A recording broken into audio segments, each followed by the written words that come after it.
नमस्कार traders, welcome to Smart Trading Academy. मैं आपका दोस्त आयुष अग्रवाल और इस वीडियो में सीखेंगे हम स्टॉक मार्केट के बेसिक से लेके कुछ टेक्निकल की टेक्निक्स, ताकि आप प्रॉपर तरीके से मार्केट में अप ट्रेंड डाउन ट्रेंड क्या होता है वो समझ पाए।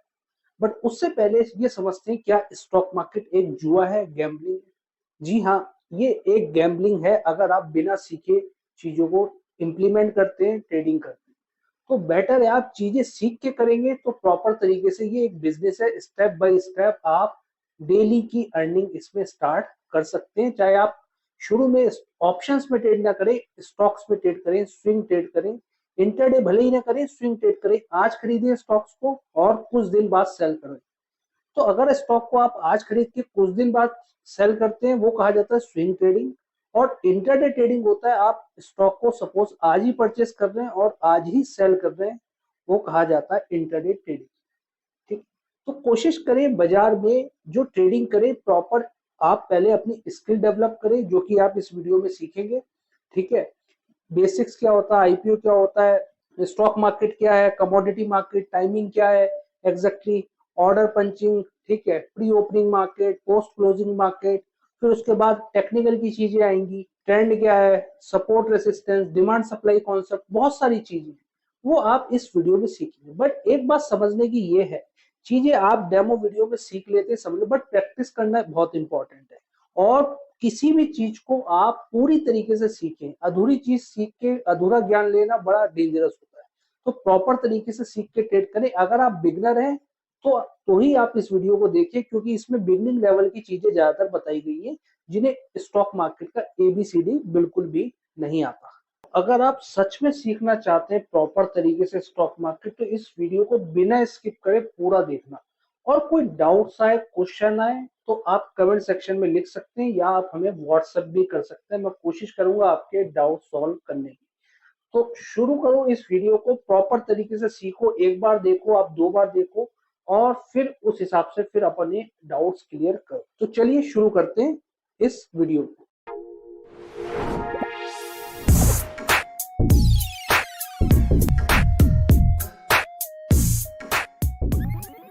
फाइनेंशियल मार्केट में फाइनेंशियल प्रोडक्ट्स ट्रेड होते हैं। फाइनेंशियल प्रोडक्ट्स ट्रेड होते हैं। फाइनेंशियल प्रोडक्ट्स क्या क्या हो सकते हैं? आपका इक्विटी शेयर्स हो सकते हैं।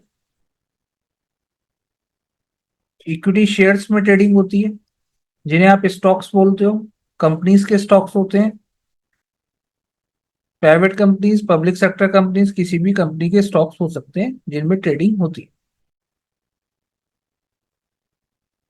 उसके अलावा फाइनेंशियल प्रोडक्ट बॉन्ड डिबेंचर्स होते हैं। बॉन्ड और debenture it just like a loan, जिसमें आपको फिक्स रेट ऑफ इंटरेस्ट मिलता है। फिक्स रेट ऑफ इंटरेस्ट, वो इंटरेस्ट कितना हो सकता है? 12 से 15%, कितना भी हो सकता है, डिपेंड करेगा कंपनी कितने परसेंट पे आपसे बोरो कर रही है फंड। तो अगर आपको बॉन्ड इशू करती है, जैसे national highway authority of India के बॉन्ड्स आते हैं, एनएचएआई के बॉन्ड्स आते हैं, मुथूट फाइनेंस के डिबेंचर्स आते हैं। अब बैंक्स जो एफडी पे आपको ब्याज दे रही है, 6 से 7% का ब्याज दे रही है। बट इसके कंपैरिजन में आप पैसा प्राइवेट कंपनीज में लगाएंगे, जो कंपनीज बॉन्ड या डिबेंचर इशू कर रही है, तो वो आपको फिक्स रेट ऑफ इंटरेस्ट वो भी दे रही है। तो यहाँ 6 से 7% मिल रहा है, गारंटी तो यहाँ भी नहीं है। बैंक डूब गया तो क्या होगा? हालांकि कोई डूबेगा नहीं, ऐसी भारत की स्थिति नहीं है। But fix rate of interest यहाँ पे है, 12, 15, 20 कितना भी हो सकता है। तो साल का उतना परसेंट आपको ब्याज मिलेगा, इंटरेस्ट मिलेगा। थर्ड आता है आपका फाइनेंशियल मार्केट में कमोडिटी मार्केट। कमोडिटीज में ट्रेडिंग होती है।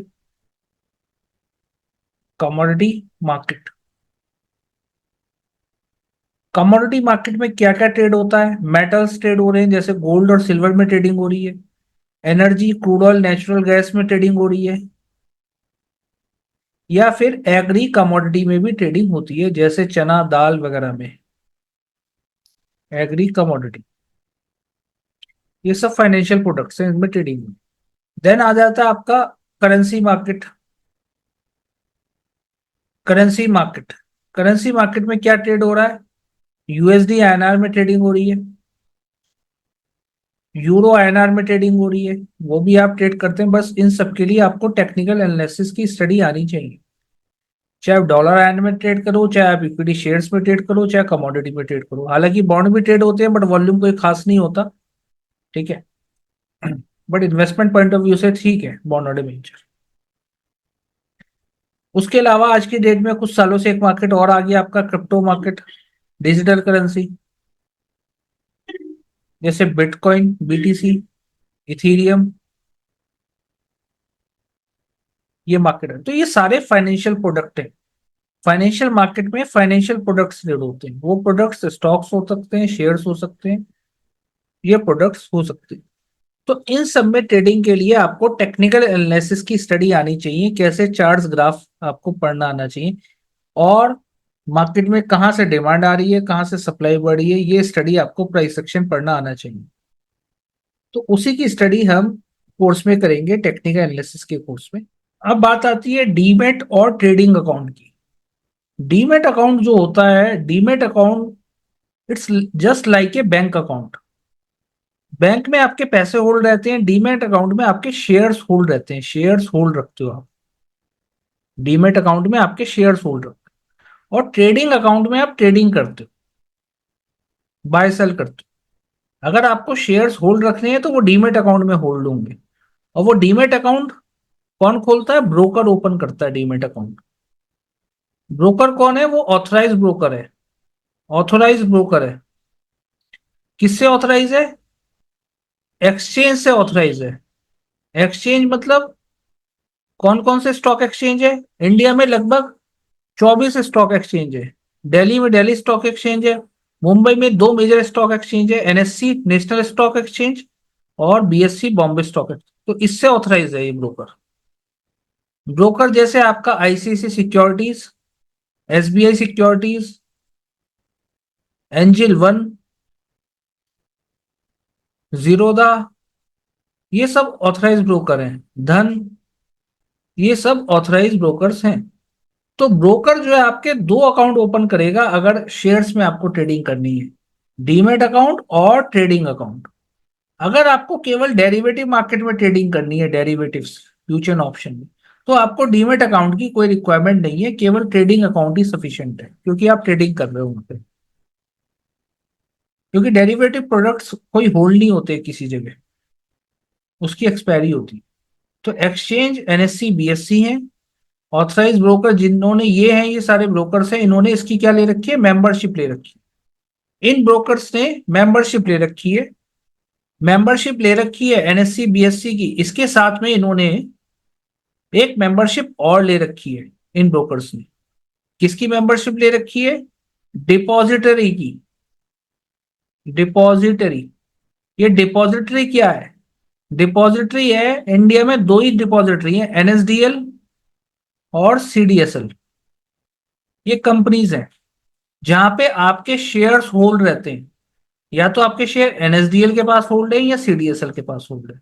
ब्रोकर के पास होल्ड नहीं होते शेयर, होल्ड यहीं पे होते हैं। कल को ब्रोकर अपनी दुकान बंद करके भाग भी गया, जीरोधा या धन, तो आपके शेयर यहीं पड़े मिलेंगे एनएसडीएल या सीडीएसएल के पास। और इन सबको रेगुलेट कौन कर रहा है? डिपॉजिटरी हो, ऑथराइज ब्रोकर हो, एनएससी हो, बीएससी हो, इन सबको रेगुलेट कर रहा है सेबी। सेबी मतलब स्टॉक मार्केट की police. SEBI security and exchange board of India. तो सेबी पेनल्टी एनएससी पे भी लगा सकता है, बीएससी पे भी लगा सकता है, ब्रोकर पे भी लगा सकता है, किसी पे भी पेनल्टी लगा सकता है अगर कोई रूल्स रेगुलेशन फॉलो नहीं करेगा। अभी भी 2 से 3 साल पहले 600 करोड़ रुपए की पेनल्टी लगाई थी सेबी ने नेशनल स्टॉक एक्सचेंज पे। एक बड़ा डिफॉल्ट था वहां पे कुछ। तो अब बात आती है भाई, अकाउंट कहाँ ओपन करें? अकाउंट आप एक ट्रस्टेबल ब्रोकर के पास ओपन करें जिसका सॉफ्टवेयर बहुत अच्छा हो, इजी टू यूज हो सॉफ्टवेयर। फंड आपका एकदम पे आउट आ जाए, जब आप फंड डालें, मान लो आपको पे आउट डालें, विद इन 24 आवर्स या 48 आवर्स पे आउट मिल जाए। ब्रोकरेज चीप हो, ऐसा ब्रोकर यूज करें। तो मैं अभी फिलहाल जो अभी रिकमेंड करूंगा, मैं एक ब्रोकर है धन। धन अच्छा ब्रोकर है। Account opening free, fees free है। साल के चार्जेस भी फ्री हैं, एएमसी चार्जेस। अब बात करते हैं मार्केट टाइमिंग की। आप शेयर मार्केट में अगर ट्रेडिंग कर रहे हैं तो मार्केट की टाइमिंग आपको जरूर पता होनी चाहिए। क्या मार्केट टाइमिंग? सबसे पहले मार्केट की जो टाइमिंग है, जो नॉर्मल टाइमिंग कही जाती है, प्री ओपनिंग टाइमिंग, वो है सुबह के 9 बजे से 9:15 तक की 15 मिनट की timing, pre opening timing. But इसी टाइमिंग में से 9 बजे से लेके 9:08 तक की टाइमिंग है ऑर्डर पंचिंग टाइम। इस बीच में आप अपना ऑर्डर पंच कर सकते हो। बट आज की डेट में तो कुछ ब्रोकर ने ये भी ऑप्शन दे रखा है कि आप एक दिन पहले ऑर्डर पंच कर सकते हो, बाजार बंद होने के बाद भी ऑर्डर पंच कर सकते हो। ठीक है, पहले ऐसा नहीं होता था। जो नहीं दे रहे ऑप्शन, तो आप क्या कर सकते हो, 9 से 9:08 के बीच में आप ऑर्डर अपना पंच कर सकते हैं। बाय का, सेल का, जो भी ऑर्डर आपको जिस भाव में लगाना है वो लगा सकते हैं। बट वो एग्जीक्यूट होगा या नहीं होगा वो आपको अभी नहीं पता चलेगा। वो पता चलेगा 9:15 के बाद। क्योंकि 9:08 से 9:15 का जो टाइम है वो ऑर्डर मैचिंग टाइम है। इस बीच में ना तो आप ऑर्डर प्लेस कर सकते, ना आपको कुछ पता लग सकता। ये ऑर्डर मैच होते हैं, बायर और सेलर के ऑर्डर आपस में मैच होते हैं। जब ऑर्डर मैच हो जाते हैं उस हिसाब से मार्केट ओपन होता है। अगर ऑर्डर मैच हो गए तो मार्केट ओपन भी हो जाएगा, ऊपर या नीचे, गैप अप या गैप डाउन। तो नॉर्मल मार्केट आवर्स जो है हमारा 9:15 ही स्टार्ट होता है, और जो शाम के 3:30 तक चलता है, 3:30 PM तक चलता है। पोस्ट क्लोजिंग टाइम, एक मार्केट दोबारा ओपन होता है 3:40 के आसपास, 3:40 या 3:45 के आसपास ओपन होता है। मान लो किसी ने गलती से सेल कर दिया, उसके पास कोई स्टॉक था नहीं, उसने गलती से सेल कर दिया। जब सेल कर दिया तो पेनल्टी तो लगेगी ना, जब था ही नहीं तो सेल कैसे कर दिया। तो इस टाइमिंग के बीच में आप क्या कर सकते हो, बाय कर सकते हो उस स्टॉक। 3:30 से 4 PM के बीच में आप बाय कर सकते हैं। क्योंकि आपने अगर सेल कर दिया तो आपके पास होगा, जिस किसी ना किसी ने पूरी इंडिया में से बाय तो किया होगा ना आपसे। अगर आपने सेल किया तो वो तो अपना स्टॉक मांगेगा, जिसने बाय किया है। उसको एनएससी कहाँ से देगा? उसके लिए एनएससी क्या करता है, आपसे क्या एक बार विंडो खोल देता है, इस बीच में बाय कर लो। अगर आपने कर लिया बाय तो ठीक है, अगर इस टाइमिंग के बीच में भी आपने बाय नहीं किया तो एनएससी क्या करता है, ऑक्शन करता है, नीलामी करता है। ठीक है, ऑक्शन करता है और महंगे रेट में बाय करता है शेयर्स को, महंगे रेट में शेयर्स को बाय करता है, और उसकी पेनल्टी आपकी जेब से चार्ज करता है, इस टाइप से। तो प्री ओपनिंग टाइमिंग 9 AM से 9:15, 9 AM से 9:08 के बीच में ऑर्डर पंचिंग टाइम, इस बीच में आप अपना ऑर्डर पंच कर सकते हो। ठीक है, बट जब आप ऑर्डर पंच कर देंगे तो ऑर्डर पंच ही होगा, वो कुछ दिखाई नहीं देगा कि, बस पेंडिंग में रहेगा वो एक तरीके से। ऑर्डर एग्जीक्यूट होगा 9:08 9:15 के बीच में, अगर हो जाता है तो ठीक है। अगर ऑर्डर मैच हो जाता ठीक है, नहीं ऑर्डर मैच होता तो पेंडिंग रह जाएगा। 9:15 के बाद आप कैंसिल कर सकते हो उस ऑर्डर को, या मॉडिफाई कर सकते हो, मार्केट में ट्रेड कर सकते हो। तो ये है शेयर मार्केट का टाइमिंग। कमोडिटी मार्केट का टाइमिंग की अगर मैं बात करूं, कमोडिटी मार्केट का, कमोडिटी मार्केट का इसका जो टाइमिंग है मॉर्निंग 9 AM से 11:30 PM तक है समर्स में। और विंटर्स में सुबह 9 बजे से लेके शाम के 11:55, रात के 12 बजे तक लगभग ये टाइमिंग है विंटर्स, जिसमें gold, silver, crude, energy, agree commodities में ट्रेडिंग होती है। ठीक है जी, तो ये है टाइमिंग आपका। उसके बाद बात करें अगर करेंसी मार्केट की, करेंसी मार्केट जिसमें डॉलर आईएनआर में ट्रेडिंग होती है, उसका टाइमिंग है 9 बजे से लेके शाम के 5 बजे तक। ये टाइमिंग है इंडियन करेंसी मार्केट का, यूएसडी आईएनआर, यूरो आईएनआर में जो ट्रेडिंग होती है, 9 से 5 बजे तक का ये टाइमिंग। तो इस टाइमिंग में आप ट्रेड कर सकते हैं। अब बात करते हैं न्यू टॉपिक की, व्हाट इज आईपीओ। आईपीओ किसी न किसी ने सुना होगा। आईपीओ ये कोई लॉटरी नहीं है। आईपीओ एक कंपनी है, मैं मान के चल रहा हूं, XYZ कंपनी लिमिटेड। इस कंपनी ने 200 करोड़ रुपए लगा के अपना बिजनेस स्टार्ट किया था ईयर 2020 में। और जब ये बिजनेस स्टार्ट किया कुछ साल बाद इसे फंड्स की रिक्वायरमेंट और आ गई 2023 में। तो इसके पास ऑप्शन है, 200 करोड़ की रिक्वायरमेंट और आ गई, ये 200 करोड़ का है तो बैंक से लोन ले ले, पेरेंट से लोन ले ले। तो लोन लेगा तो इंटरेस्ट भी पे करना पड़ेगा। तो जनरली कंपनीज क्या करती हैं, अपना जो शेयर है उसको लिस्टिंग करा लेती हैं। कहाँ करा लेती हैं लिस्टिंग? स्टॉक एक्सचेंज पे। स्टॉक एक्सचेंज पे लिस्टिंग करा लेती हैं कंपनीज। और लिस्टिंग कराते टाइम वो क्या कर रहे हैं, ऑफर दे रहे हैं, किसे ऑफर दे रहे हैं? पब्लिक को ऑफर दे रहे हैं कि आप हमारी कंपनी में आइए, पार्टिसिपेट करें, हमें क्या दे? मनी दे, पैसा दे हमें। ठीक है, कंपनी को मनी दे, और कंपनी बदले में क्या देगी? शेयर्स इशू कर देगी, बदले में शेयर्स इशू कर देगी। तो 200 करोड़ रुपए लगा के कंपनी शुरू करी, एक्सवाइजेड कंपनी लिमिटेड, 2020 में। फंड्स की रिक्वायरमेंट और आ गई 3 साल बाद। तो उसने सोचा हम क्या करें, ना बैंक से लोन ले रहे, ना पेरेंट्स से ले रहे, ना फ्रेंड से ले रहे, वापस तो लौटाना पड़ेगा, पब्लिक को ही हम कुछ हिस्सेदारी अपनी कंपनी की दे देते हैं, और बदले में उनसे क्या ले लेते हैं? पैसा ले लेते हैं। तो कंपनी ने क्या करा, पैसा ले लिया, बदले में कुछ शेयर उन्हें इशू कर दिए। तो जो भी शेयर खरीद रहा है मार्केट में, आप क्या होगा, आपकी हिस्सेदारी है कंपनी में, चाहे आपकी हिस्सेदारी 0.0001% की है, भले ही आपके पास एक शेयर है, बट हिस्सेदारी है आपके पास वोटिंग राइट है। वोटिंग राइट है।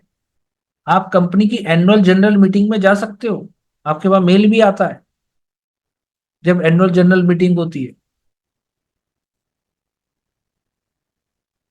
तो वोटिंग राइट है आपके पास। Initial public offer is when unlisted company makes a fresh issue of shares for the first time to the public. Unlisted company can raise money from public through this process. इस process के through fund raise कर सकती है, initial public offer जिसे बोला जाता है। और इस प्रोसेस के थ्रू आप कंपनी फंड रेज करती है, तो आपकी मर्जी है, आप उस कंपनी में पार्टिसिपेट करें, यानी कि उस कंपनी में आप इन्वेस्ट करो या ना करो। आपको लग रहा है अच्छी कंपनी लग रही है, बैलेंस शीट अच्छी है, तो आप इन्वेस्ट करें। तो यहाँ पे जो ट्रांजैक्शन हो रही है, यहाँ पे ट्रांजैक्शन जो हो रही है वो कंपनी और पब्लिक के बीच में ट्रांजैक्शन हो रही है। पब्लिक मतलब इन्वेस्टर। बट जैसे ही अगर वो शेयर, मान लो जो एक्सवाइजेड कंपनी लिमिटेड, जैसे अभी आपने देखा ओला इलेक्ट्रिक का आईपीओ आया था, ओला इलेक्ट्रिक का आईपीओ आया था। अब आईपीओ तो वो लिस्ट हो गया ना स्टॉक एक्सचेंज पे। अब जो स्टॉक एक्सचेंज पे जो लिस्ट हो गया, अब जो सारी ट्रांजैक्शन हो रही है वो इन्वेस्टर टू इन्वेस्टर के बीच में हो रही है। कोई इन्वेस्टर खरीद रहा है शेयर को, कोई बेच रहा है, अपने आप तो ऊपर नहीं जा रहा ना। अगर कोई खरीद रहा है तो कोई बेच भी रहा है, तो सारी ट्रांजैक्शन इन्वेस्टर टू इन्वेस्टर के बीच में हो रही है। तो किसी ने अगर आईपीओ में शेयर को खरीदा, तो जिस दिन लिस्टिंग हुई, जिस दिन भी लिस्टिंग हुई, आप उस दिन भी शेयर को सेल कर सकते हो। और नहीं सेल करना आपको, तो आप होल्ड कर सकते हो लॉन्ग टर्म के लिए, जब मर्जी चाहे आप तब बेच सकते हो। तो कोई शेयर प्रीमियम पे लिस्ट हो जाते हैं, कोई शेयर डिस्काउंट पे लिस्ट हो जाते हैं। मान लो शेयर का प्राइस 250 रुपए था, फॉर एग्जाम्पल किसी शेयर का, आईपीओ के टाइम पे बोला हमारी कंपनी में पार्टिसिपेट करो, 250 रुपए का शेयर है। आपको महंगा लग रहा है तो मत करो आप पार्टिसिपेट। पार्टिसिपेट करने के लिए आप अपने ब्रोकर की वेबसाइट पे जाके भी आईपीओ में अप्लाई कर सकते हो, ये स्टेट बैंक ऑफ इंडिया की आप नेट बैंकिंग से भी आप अप्लाई कर सकते हैं, डीमेट अकाउंट नंबर डाल के, किसी भी कंपनी का अगर आईपीओ आ रहा है तो आपकी मर्जी है। अब ये 250 रुपए का आईपीओ जब कंपनी लिस्ट हो रही है, तो 200 रुपए में भी ओपन हो सकता है, डिमांड है तो 300 में भी ओपन हो सकता है, या 600 में भी ओपन हो सकता है, किसी भी रेट में ओपन हो सकता है। डिमांड सप्लाई के ऊपर है, कैसी डिमांड है उस आईपीओ की, लोग इंटरेस्टेड हैं या नहीं है। अब दो तरीके के आईपीओ होते हैं। एक होता है फिक्स प्राइस इशू, जिसमें कंपनी बोल रही है भाई 250 रुपए का ही रेट है हमारा, तो एक शेयर का रेट 250 रुपए है।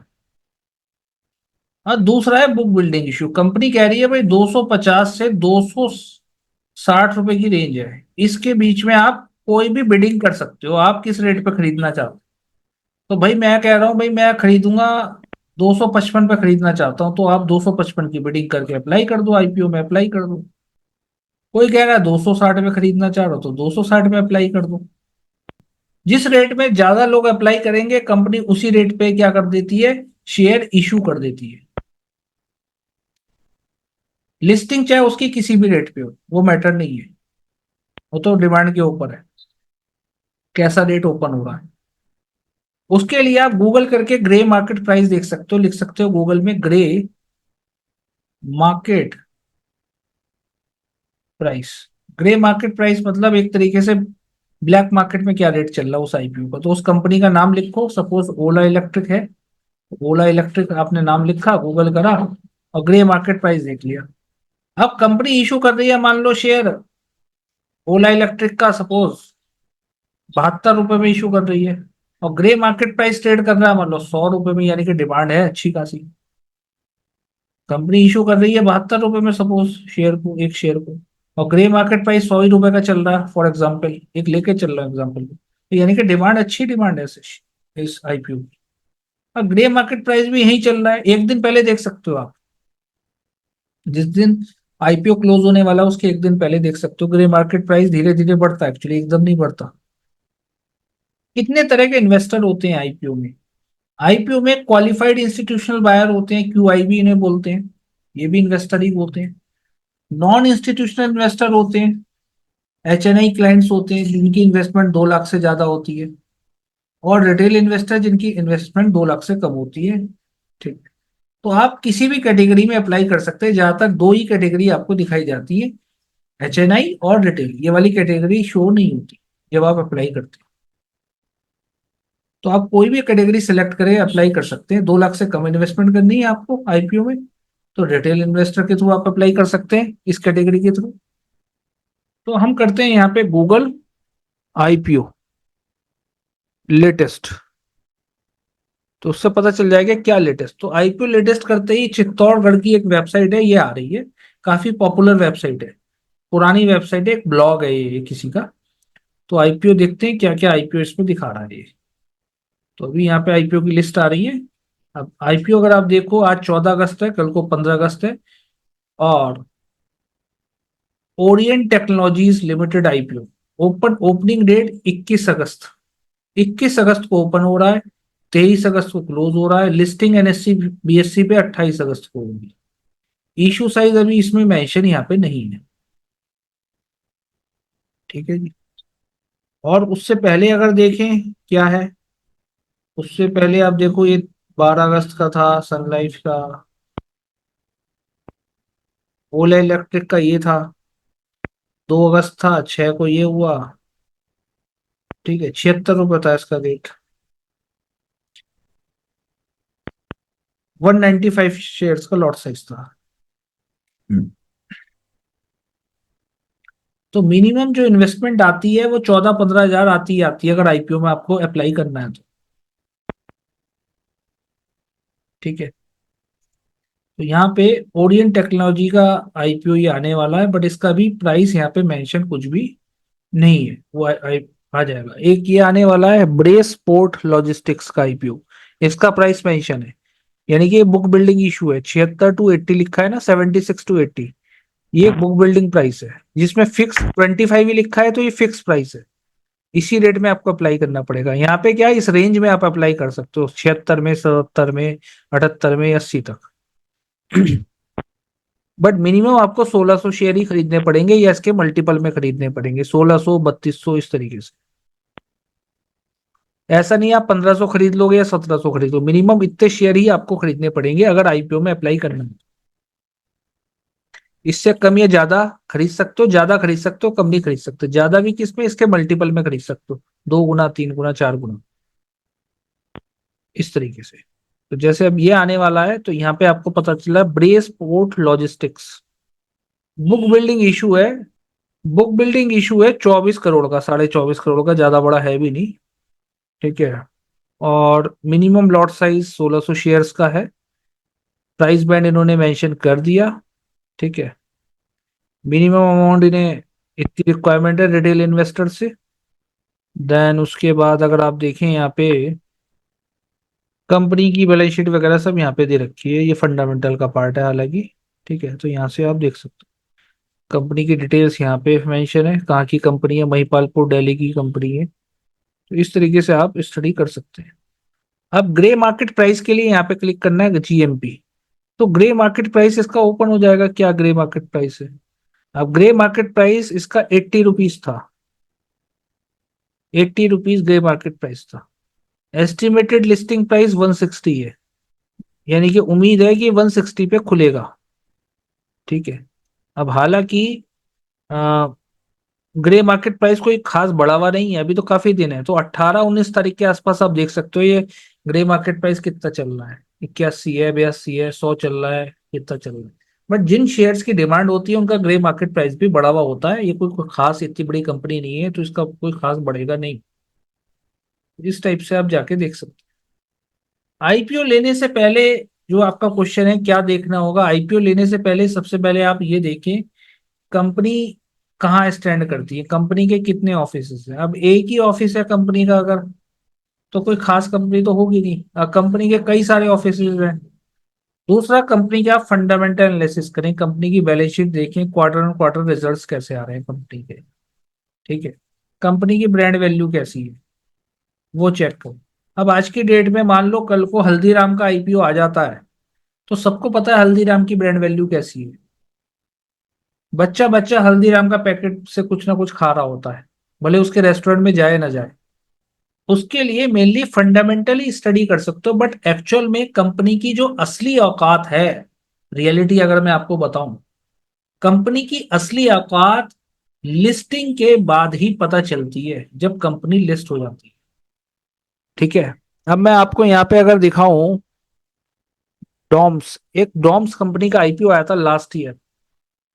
डॉम्स स्टेशनरी आइटम बनाती है कंपनी, पेंसिल रबर नोटबुक आती है। अब ये शेयर अगर आप देखें काफी ऊपर क्लोज हुआ था, मतलब इसकी लिस्टिंग प्राइस लगभग 700-800 रुपए के आसपास थी जो मुझे ध्यान है। बट उसके ऊपर ही हुआ, खुलते के साथ लोगों को प्रॉफिट हुआ। ठीक है, काफी मोटा। बट उसके बाद हल्का सा नीचे भी आया और उसके बाद ऊपर ही चलता चला गया ये शेयर। तो ऐसे ही ऊपर नहीं जा रहा, कंपनी में डिमांड है, कंपनी अच्छा परफॉर्म कर रही होगी, अपने आप को एक्सपेंड कर रही होगी, मैन्युफैक्चरिंग प्लांट नए लगा रही होगी, सेल्स बढ़ रही होगी, इसलिए ही शेयर ऊपर जा रहा है। कोई इसमें ऑपरेटिंग गेम नहीं चल रहा। कभी सोचो ऑपरेटिंग गेम चल रहा है तो कंपनी का कुछ ना कुछ इंटरव्यू आता ही आता है टीवी चैनल्स पे कंपनी के फाउंडर का। कुछ ना कुछ एंकर पूछता है भाई आप क्या कर रहे हो क्या नहीं कर रहे आने वाले समय में। जब आईपीओ आने वाला होता है उससे पहले आता है, कुछ दिन पहले, और सेम डे भी आ जाता है कई बार तो उस चीज को सुने कंपनी क्या कर रही है, क्या करना चाहती है। अब आज की डेट में ऐसा तो है नहीं आपको कंपनी में पैसा लगाना है तो आप ऑफिस देखने जाओगे। ऑफिस देखने वही जाता है जिसको हजारों करोड़ रुपए कंपनी में लगाने हैं, शेयर खरीदने हैं, 500 करोड़ के, 1000 करोड़ के, वो जाते हैं कंपनी का ऑफिस देखने, बात भी करते हैं एम्प्लॉइज से, परमिशन लेके जाते हैं। बड़ी बड़ी कंपनीज, आप जाके देखो अगर आपको परमिशन मिल रही है तो। ठीक। तो अब ये कंपनी ओवरऑल ऊपर ही जा रही है। अब एक कंपनी देखो, अब एक कंपनी कोई ऐसी भी हो सकती है, जैसे मैं आपको बताऊं, ये ओला का आया है, ओला देख लो, ओला में क्या हुआ है। ओला देखो खुलते के साथ अच्छा खुला, अब ऊपर ही जा रहा है, ओवरऑल डिमांड है इसलिए ही ऊपर जा रहा है। ठीक है। इनके फ्यूचर प्लान कुछ ना कुछ होंगे अच्छे आने वाले समय के लिए, इसलिए ऊपर जा रहा है शेयर। तो साफ पता चल रहा है आपको, अभी तो कोई चार्ट की स्टडी नहीं हो सकती, बैलेंस शीट ही स्टडी कर सकते हो, इनके फ्यूचर प्लान्स क्या है वो देख सकते हो। इस जो फंड आपसे बोरो किया है कंपनी कहाँ लगाने वाली है उसकी स्टडी आप कर सकते हो, कंपनी की वेबसाइट पे मिल जाएगा उस फंड को कहाँ लगाने वाली है।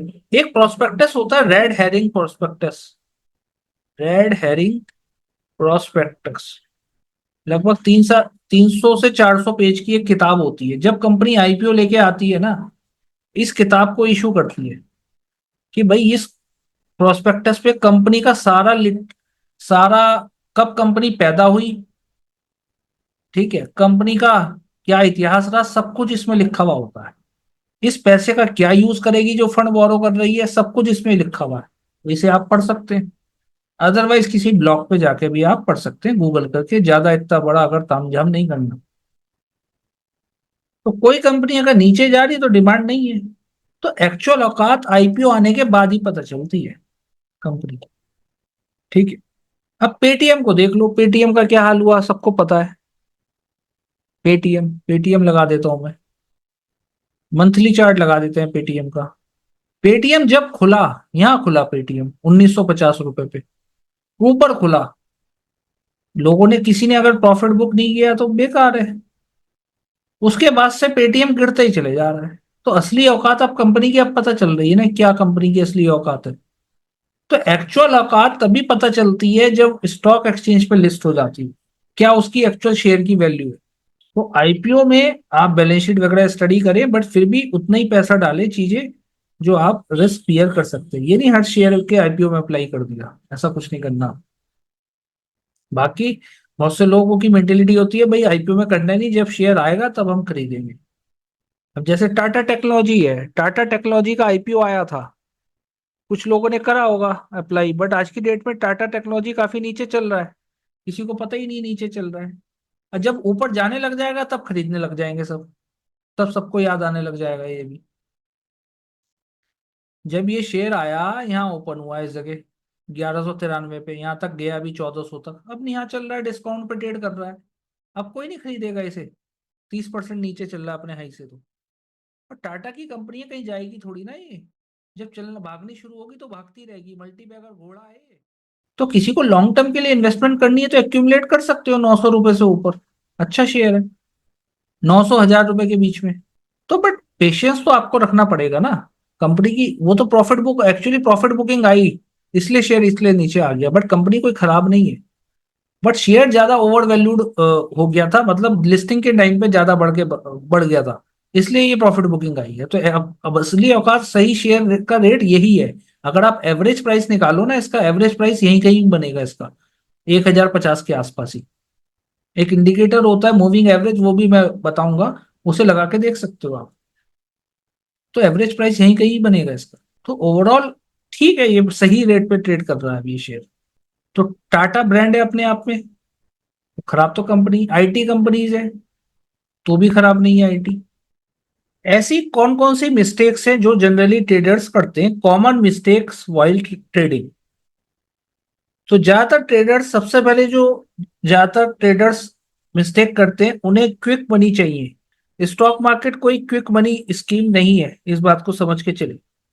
ठीक है, स्टॉक मार्केट एक प्रॉपर बिजनेस है, अगर आप इसको बिजनेस की तरह ट्रीट करेंगे तो बिजनेस है, अदरवाइज ये गैम्बलिंग है बाकी सबके लिए, जो लोग क्विक मनी बनाना चाह रहे हैं मार्केट से। तो अनरियलिस्टिक आपकी एक्सपेक्टेशन मार्केट में बिल्कुल भी नहीं होनी चाहिए मार्केट में।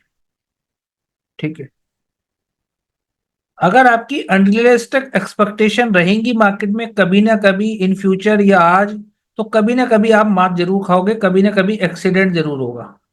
और छोटा एक्सीडेंट हुआ तो बच निकलोगे, बड़ा एक्सीडेंट हो गया तो चोट को रिकवर करने में काफी टाइम लग जाएगा। तो आपकी एक्सपेक्टेशन रियलिस्टिक होनी चाहिए पैसा बनाने के लिए स्टॉक मार्केट में। अनरियलिस्टिक एक्सपेक्टेशन के साथ स्टॉक मार्केट में एंटर बिल्कुल भी आपको नहीं करना चाहिए। कि ऐसा नहीं है 10,000 रुपए डाले और आप सोचो डेली के मैं तो भाई 1,000 रुपए निकालने लग जाऊंगा।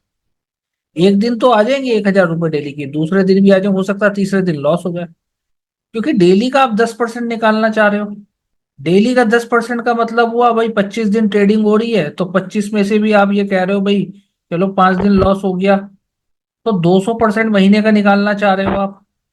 200% महीने का मतलब हो गया भाई, पूरे साल का अगर देखें तो 2400% का रिटर्न निकालना चाह रहे हो, इसका मतलब तो यही हुआ।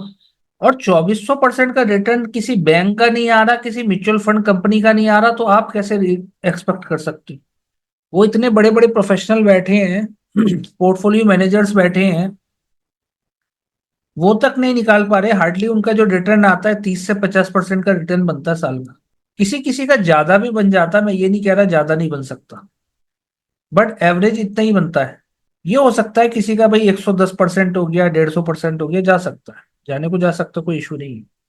बट आपको रियलिस्टिक एक्सपेक्टेशन के साथ उतरना है। जाने को रिटर्न कितना भी मैक्सिमम जा सकता है, डिपेंड करेगा। कोई सही एंट्री ले रहा है अगर स्टॉक की और उसको होल्ड कर रहा है प्रॉपर तरीके से, तो चांसेस है पैसा बनेगा। एक्स्ट्रा ऑर्डिनरी रिटर्न में स्पॉइल योर सीड अमाउंट, यानी कि आपकी कैपिटल खत्म हो जाएगी। आपको बस इसको बचाना है, कैपिटल को। जिस बंदे ने इसको बचा लिया ना कैपिटल को, तो वो बंदा सक्सेसफुल है। एक बंदा है वो लॉस में चल रहा है, मान लेते हैं वो 3 करोड़ के लॉस में है, और एक बंदा है वो प्रॉफिट पे चल रहा है, बट उसका जो प्रॉफिट है भाई वो 50,000 रुपए का प्रॉफिट पे चल रहा है। तो इनमें से दोनों में बेस्ट कौन सा हुआ? इसने तो कैपिटल भी खो दी 3 करोड़ रुपए की, मिस्टर ए ने। और जो मिस्टर बी है, मिस्टर बी की कैपिटल भी सेफ है और नेट प्रॉफिट में है 50,000 रुपए। तो पहले तो मिस्टर ए को 3 करोड़ का लॉस रिकवर करना पड़ेगा, क्योंकि इनकी अनरियलिस्टिक एक्सपेक्टेशन थी, ग्रीडी होके ट्रेड कर रहे थे, लॉस कर लिया। पहले 3 करोड़ का रुपए का प्रॉफिट करेंगे तो लॉस खत्म होगा, बट उससे उसको करने के लिए पहले कैपिटल उधार लेंगे या फिर कहीं से अरेंज करेंगे। बट जो मिस्टर बी है 50,000 रुपए का वो प्रॉफिट में है, कैपिटल भी सेव है, प्रॉफिट भी आया हुआ है नेट उनका। और इसी चीज को सही से समझने के लिए एक रिस्क मैनेजमेंट की क्लास है, वो आप करेंगे तो ज्यादा बेस्ट रहेगा। तो कैपिटल यहाँ पे आपको सेफ रखनी है। कैपिटल सेफ है तो आप जिंदा हो स्टॉक मार्केट में। और कैपिटल खत्म हो गई, डेली नई नई कैपिटल डाले जा रहे हो, तो वो बंदा सही नहीं है। वो तो आप ये समझो टाइम पास चल रहा है। कहीं से लोन लेके आपको ट्रेडिंग नहीं करनी है, तो लोन लेके बिल्कुल भी ट्रेड नहीं करना है। जितने आपके पास पैसे हैं आप उसमें ट्रेड करें, बेटर। प्रॉफिट्स आते हैं, हमारे स्टूडेंट्स के भी प्रॉफिट आ जाते हैं, महीने का 10% भी निकाल लेते हैं बहुत से। बहुत सौ ने 80% भी निकाला है महीने का, मैं ये नहीं कह रहा। बट हो सकता है पहले महीने 80 आ गया तो दूसरे महीने हो सकता है 20 ही आया हो, 20% प्रॉफिट। डिपेंड करेगा, फ्लक्चुएट करता है मार्केट के सेंटीमेंट पे, कैसे मार्केट चल रहा है। बट कोई गारंटी कोई नहीं है भाई इतना आएगा। कोई कह रहा है अगर आपसे, तो वो बेवकूफ बना रहा है, चाहे वो कोई भी हो। और अगर आप क्लास में आए हो या वीडियो सुन रहे हो, तो मैं आपको रियलिटी बताता हूँ यहाँ पे। प्रॉफिट्स बनता है इस मार्केट में, बट एक प्रोसेस के साथ, डिसिप्लिन के साथ बनता है।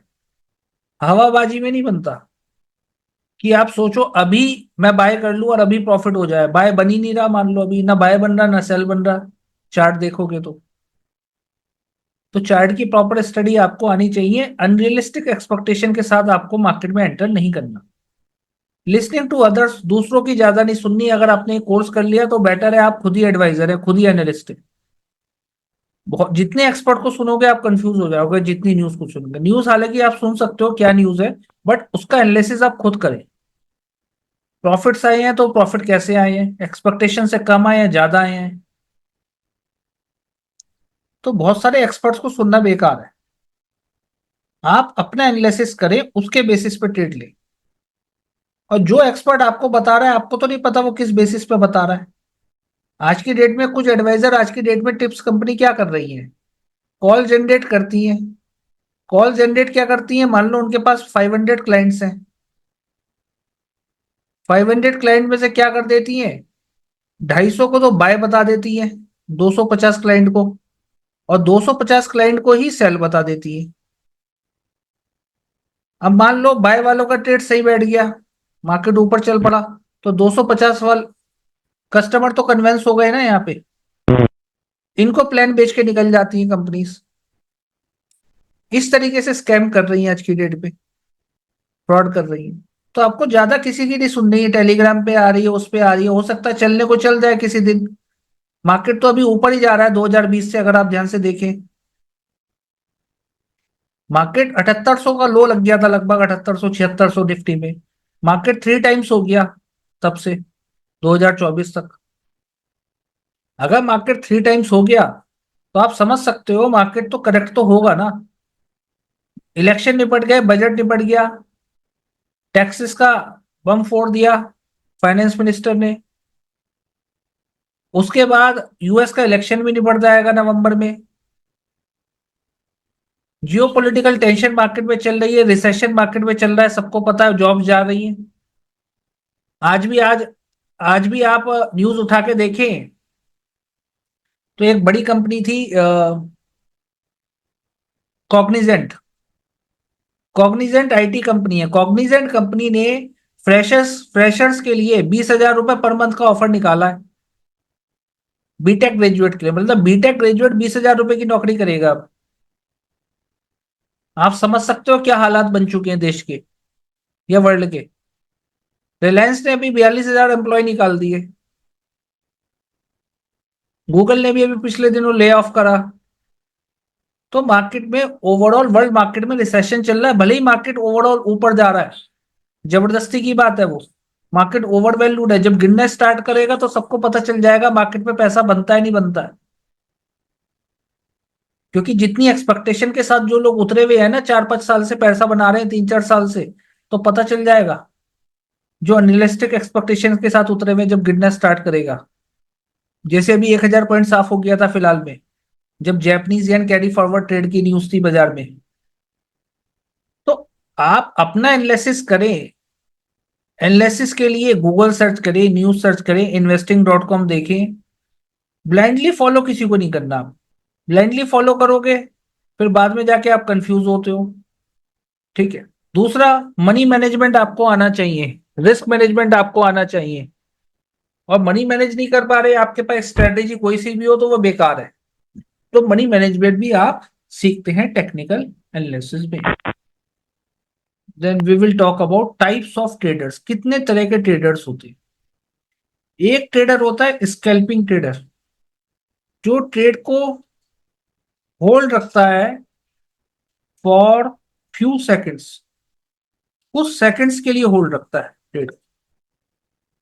कुछ सेकंड के लिए होल्ड रखेगा और कुछ सेकंड बाद ही बेच के निकल जाएगा। या कुछ मिनट के लिए होल्ड रख रहा है सब,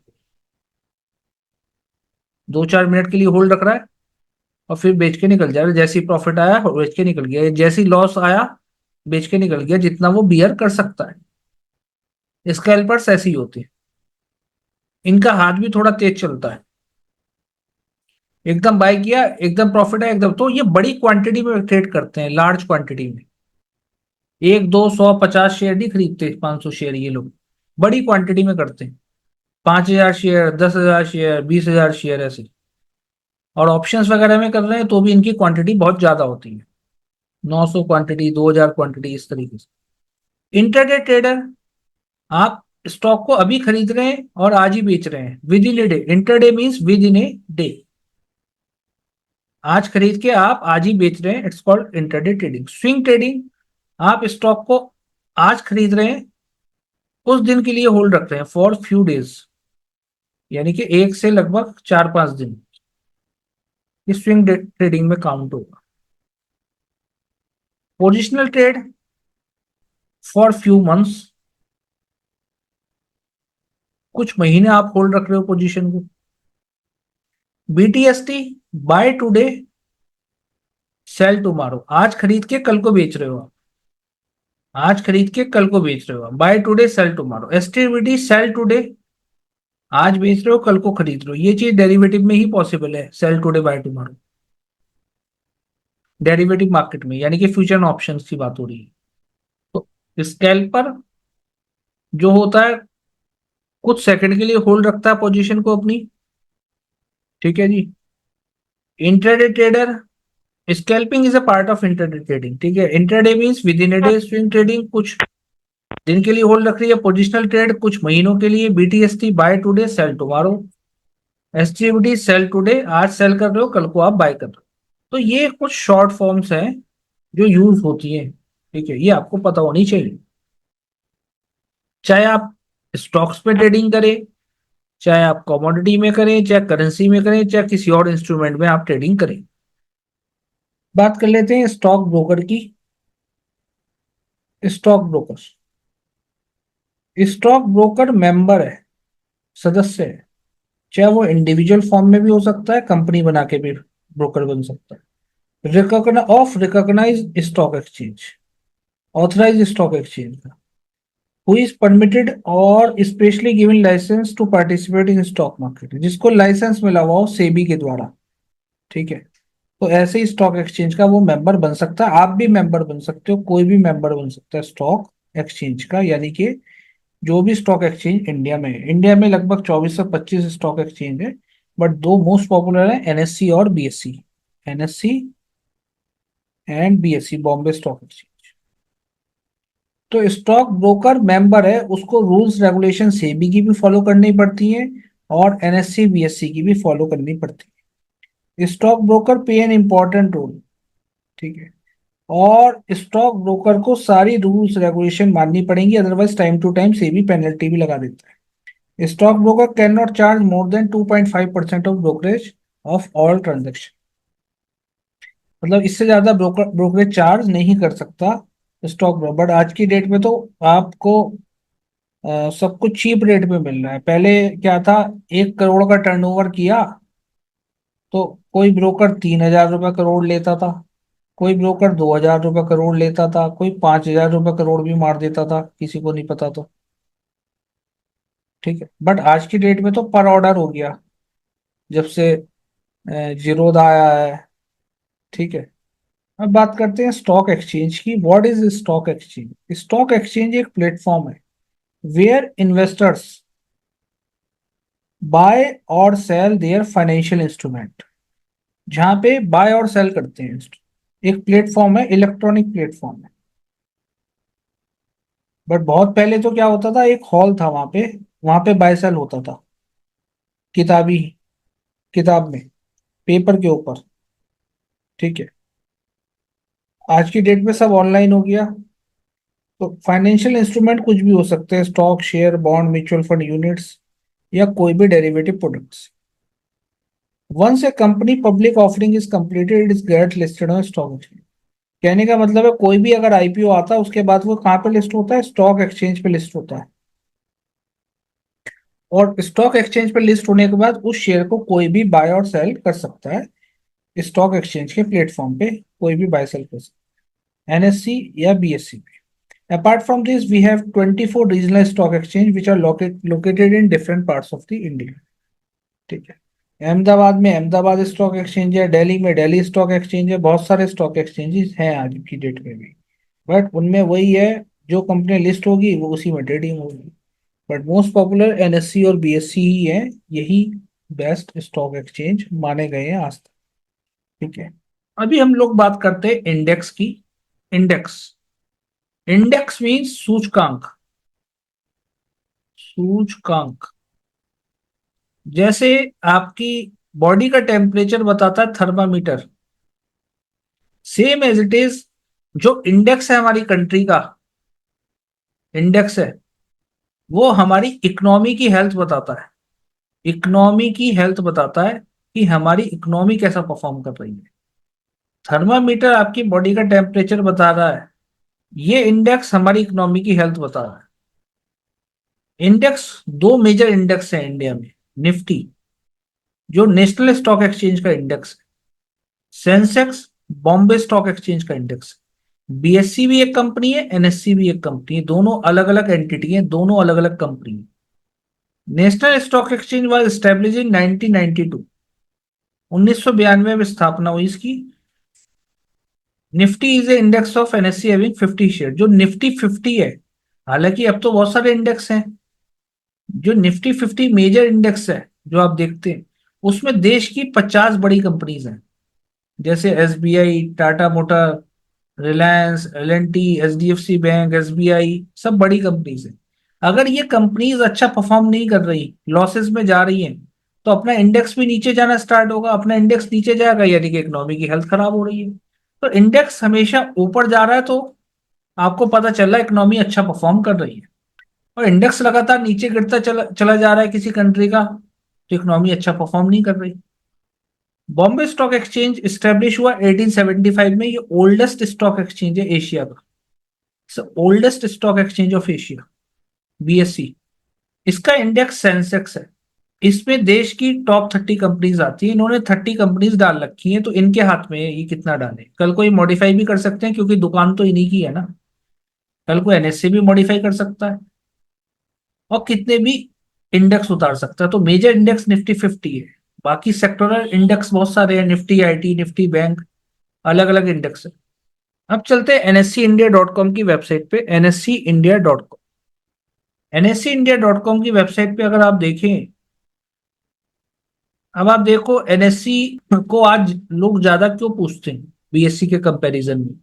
पहली बात तो एनएससी पे गली मोहल्ले की कंपनीज लिस्ट नहीं हुई भी, बीएससी पे तो छोटी मोटी कंपनी जो कंपनी होगी भी नहीं वो भी लिस्ट हो रखी है वहां। प्रॉब्लम ये है, एनएससी ने हमेशा से ब्रांड वैल्यू अपनी ऐसी बनाई है, लोग निफ्टी को ज्यादा पूछते हैं, निफ्टी कितना है, ट्रेड भी इस पे ज्यादा होता है।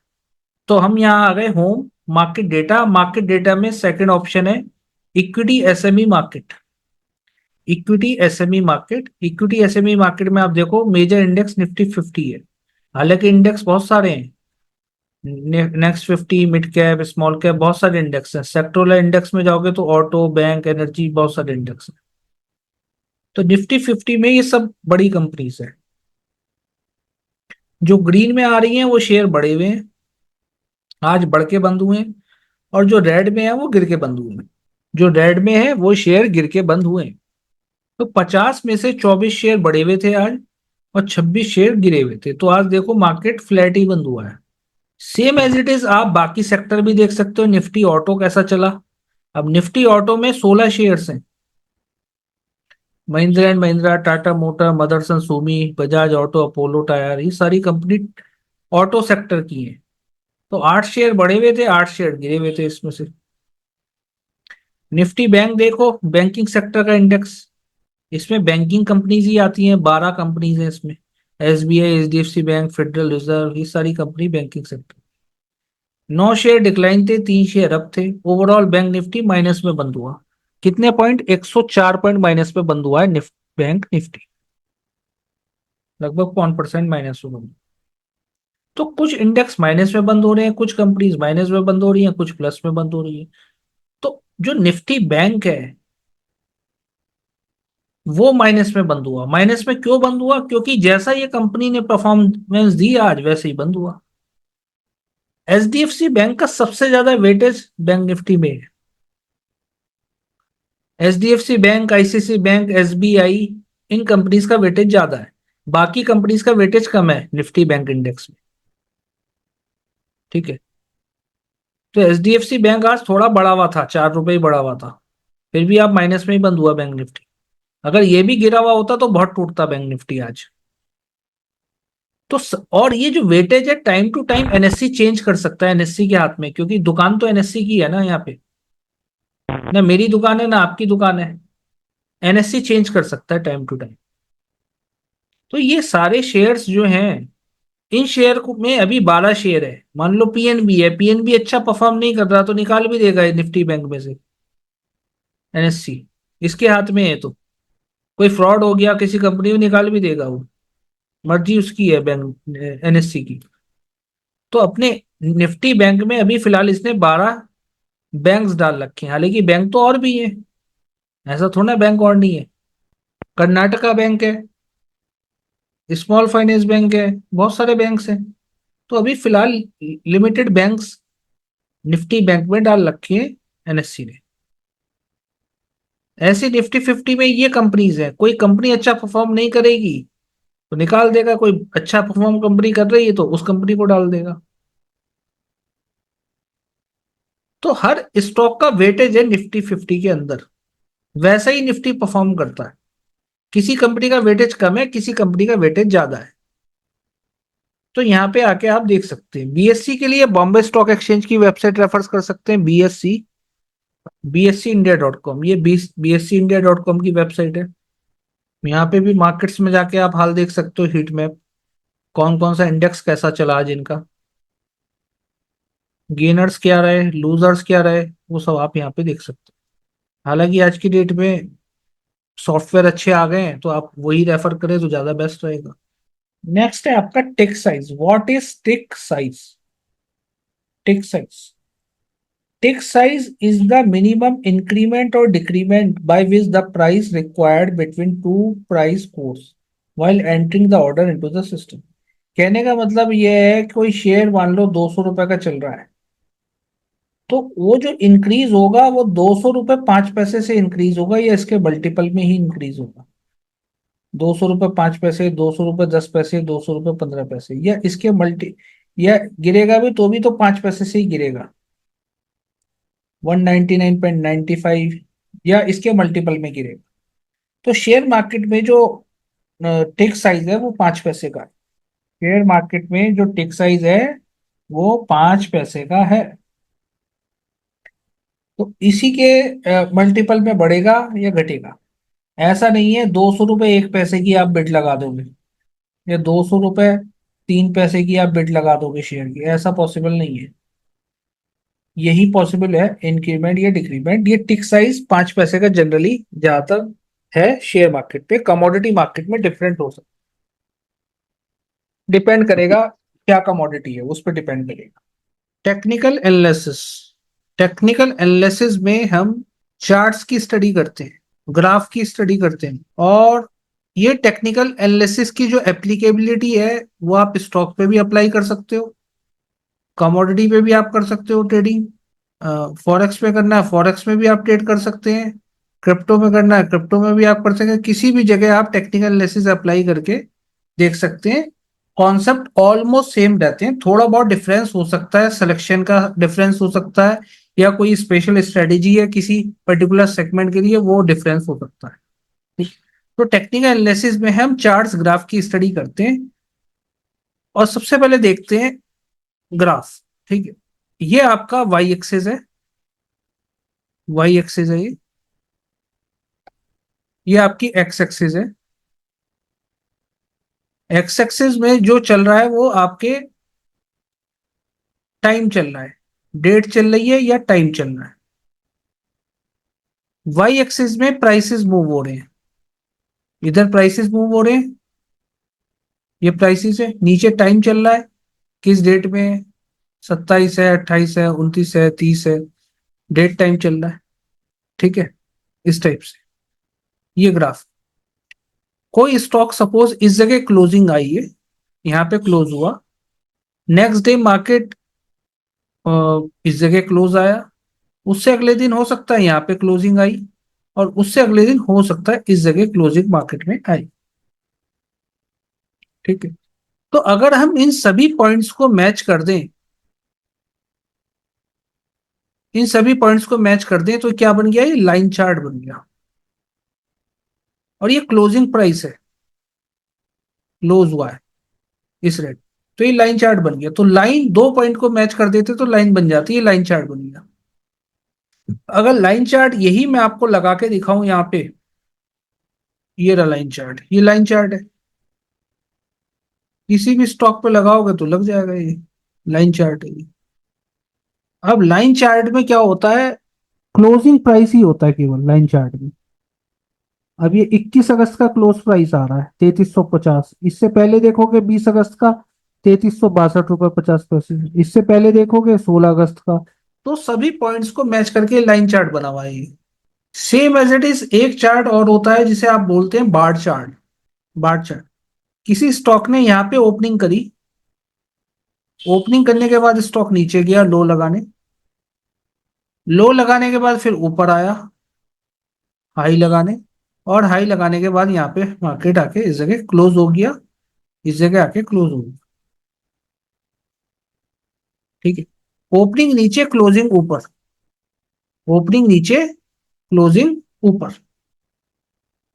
तो यहाँ पे हो क्या रहा है एग्जैक्टली, 99 रुपीज पे ओपन हुआ, मान लो 102 पे क्लोज हुआ, हाई लगाया 104 रुपए का, लो लगाया 97 रुपीज का। ठीक, तो ओपनिंग नीचे क्लोजिंग ऊपर है, तो ये हो गया आपका green bar chart. Red bar chart कैसा होगा, ओपनिंग जिसमें ऊपर हो, हाई यहां तक लगाने आए, उसके बाद नीचे आने के लो लगाए, और उसके आके यहाँ पे आके क्लोज हो जाए। तो ओपनिंग मान लो 99 पे हो रही है, क्लोजिंग हो रही है 97 पे, लो लगा रहा है 95 पे स्टॉक, और हाई लगा रहा है सपोज 101 रुपए। तो ओपनिंग 99 पे है, क्लोजिंग 97 पे, नीचे आके क्लोज हो रहा है, इसलिए रेड बार बन रहा है, red bearish bar chart, green bullish bar chart, green bullish bar chart, red bearish bar chart. अगर इन्हीं चार्ट को मैं ऐसे मैच कर दूं, ओपनिंग और क्लोजिंग को ऐसे मैच कर दूं आपस में, तो ये कैंडल ही तो बन गई आपकी। इसको भी ऐसे मैच कर दूं तो ये रेड कैंडल बन गई आपकी। कैंडल कैसे बनती है, ऐसी तो बनती है, ये ग्रीन हो गई ये रेड हो गई, जिसे आप बोलते हो जैपनीज कैंडल्स। तो ये आपकी बन गई फिर जैपनीज कैंडल्स। जैपनीज कैंडल में क्या होता है, रेड अगर बन रही है तो ऐसे बनती है, ये ओपनिंग, ये क्लोजिंग, रेड, ये हाई लगा हुआ है और ये लो लगा हुआ है, तो इन्हें आप क्या बोलते हो, जैपनीज कैंडल, क्योंकि इसकी इन्वेंशन जापान में हुई। जापान के एक राइस फार्मर थे, उन्होंने देखा चावलों की कीमतें ऐसे ऊपर नीचे नहीं चलती, डिमांड सप्लाई के बेसिस पे चलती है, तो उन्होंने डेली बेसिस पे ओपन हाई लो क्लोज जो चावलों का था डेली बेसिस पे वो नोट किया, और उसके बेसिस पे देखा कि चावलों की कीमतें ऐसे ही ऊपर नीचे नहीं हो रही, डिमांड सप्लाई के बेसिस पे हो रही है, और उन्होंने ही इन जैपनीज कैंडल की इन्वेंशन की। तो ओपनिंग ऊपर है, क्लोजिंग नीचे है, इस वाले पार्ट को आप बोलते हैं बॉडी, इस पार्ट को आप बोलते हो अपर विक, ये शेडो, इस पार्ट को आप बोलते हो लोअर विक और शेडो। ग्रीन में भी ऐसी है, ग्रीन में ऐसा बन जाता है, इसमें भी ये लोअर विक, ये अपर अपर विक, ये बॉडी हो गई, इसमें ओपनिंग ऊपर क्लोजिंग, ओपनिंग नीचे क्लोजिंग ऊपर। तो ये हो गई आपकी कैंडल्स। कैंडल्स लगानी है, बार चार्ट लगाना है, तो यहाँ पे आके बार चार्ट लगा लो, ये बार चार्ट लग गया। But line chart bar chart का कोई यूज नहीं है, मेन आपका इसी का यूज है जो जैपनीज कैंडल है जो मैंने लगा रहा। अब इसमें डेली चार्ट लगाओगे तो डेली का, ये कैंडल हर दिन की एक कैंडल है, 19 तारीख की है, 16 तारीख की है, 14 की है, ये 13 की है, ये 12 की है, अलग अलग दिन की है। यही आप 15 मिनट का लगाओगे तो 15 मिनट का ग्राफ बन गया, 15 15 मिनट की हर कैंडल है। 1 मिनट का लगाओगे तो 1 मिनट की, एक एक मिनट की एक एक कैंडल बन रही है, एक एक मिनट की एक एक कैंडल बन रही है। तो ये था आपका मेनली चार्ट्स, क्या क्या चार्ट होते हैं, line chart, bar chart, candlestick chart. Main आपको कैंडलस्टिक का हम ये जो है यूज करेंगे। ठीक है, अब बात करते हैं नेक्स्ट टॉपिक आपकी ट्रेंड लाइन। लाइंस दो पॉइंट्स को मैच करके बनती है, अगर हमने दो पॉइंट्स को मैच कर दिया, इसको और इसको, तो लाइन बन गई। ठीक है, मिनिमम दो पॉइंट चाहिए लाइन को बनाने के, चाहे वो हॉरिजॉन्टल लाइन हो चाहे वो टेढ़ी लाइन हो। तो इस चैप्टर में हम समझेंगे मार्केट में ट्रेंड क्या होता है, व्हाट इज ट्रेंड, ट्रेंड को कैसे आइडेंटिफाई करते हैं। मार्केट यहां से ऊपर गई, नीचे आई, फिर ऊपर गई, नीचे आई, फिर ऊपर गई, नीचे आई, इस तरीके से चल रही है। सपोज इस जगह से डिमांड आई 600 रुपीज से, स्टॉक ट्रेवल करके 650 तक गया, देन अगेन एक फॉल आया, 630 तक आ गया, फिर एक रैली आई, मार्केट 720 तक गया, फिर एक फॉल आया, 690 तक आ गया, फिर बाजार में एक रैली आई, 780 तक चला गया, फिर एक फॉल आया। अब ध्यान से अगर आप देखें मार्केट में 650 ये एक हाई लगा हुआ है और 630 एक लो है, 720 हाई है, हाई लगा के नीचे आया, 720 का हाई लगा के मार्केट नीचे तक आया, 690 तक, ये लो है। 720 650 से कैसा है, हायर है, 780 इज ऑल्सो हायर देन 720। तो मार्केट में क्या हो रहा है, 720 650 से हायर है, हाई लगा हुआ है, तो इसलिए हम इसे बोलेंगे हायर हाई। मार्केट में हायर हाइज लग रही है, 780 720 से हायर है, हायर हाइज लग रही है। तो अप ट्रेंड होने की दो ही कंडीशन है, मार्केट में हायर हाइज फॉर्मेशन होनी चाहिए। सेकंड थिंग, ये लो लगा हुआ है 690 और 630 भी लो है, 690 630 से कैसा है, हायर है, तो इट मीन हायर लोज लग रहे हैं मार्केट में।